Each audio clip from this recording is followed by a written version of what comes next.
Hi there, my name is JT and my motto is no story, no business. No story, no fun. No story, no nothing.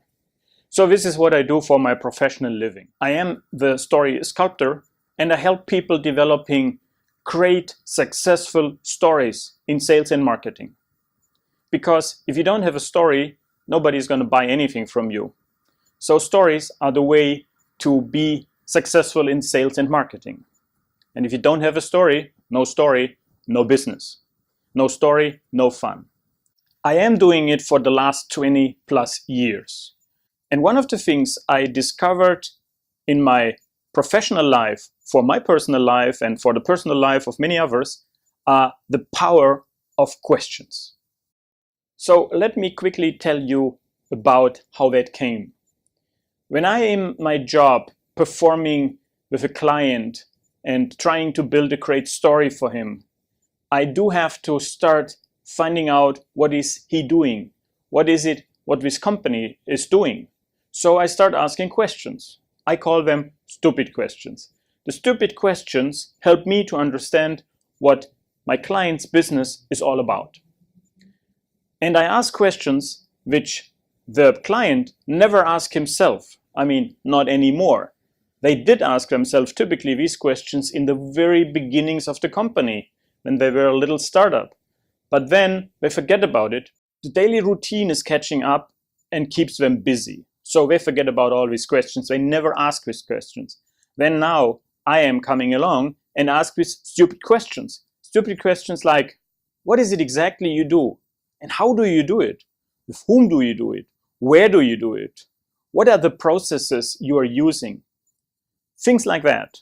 So at the end of the day, and it usually takes half a day to a day, I understand what the company is doing. But here is the important and interesting thing. My clients also now understand so much better what they are doing. I mean, really, they understand so much more better after this first day what they are really doing.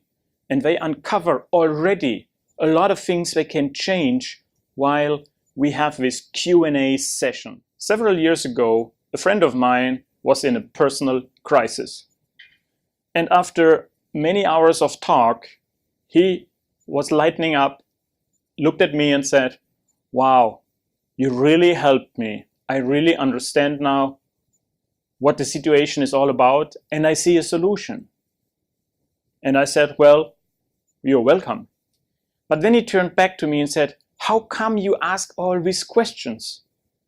These great questions which help me to see clearer, to feel better, and to see the solution.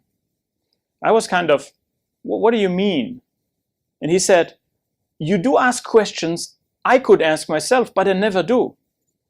And I said, well, I just ask powerful questions.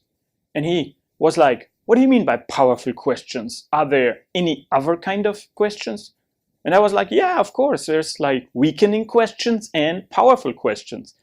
And if you ask powerful questions, if you ask the right questions, you are empowered later on. And if you ask the weakening questions, you are disempowered.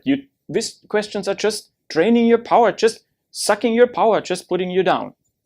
So I guess if you're in a crisis, he said, then you ask yourself a disempowering question? Yeah, probably, I said. So later on that day and that night, I was thinking about what he said and what I did. And I came to the conclusion that I only applied my professional skills in eliciting what this company is doing into his personal situation. I just asked the same question. I just did as if he were a client of mine. And I found out that the power of questions not only work with professional situations, with a company, but also in the personal situation, in your life. So I observed it very carefully the next few months and years. And yes, powerful questions will increase the level of your happiness because they show you to the solution and they give you an answer for what you can do, how you can do it, with whom you can do it, and where you can do it, just to change your situation. Let's now continue to the next chapter, where you can learn all about the power of questions. Thank you so much, and you have a lot of fun. See you later. Thank you.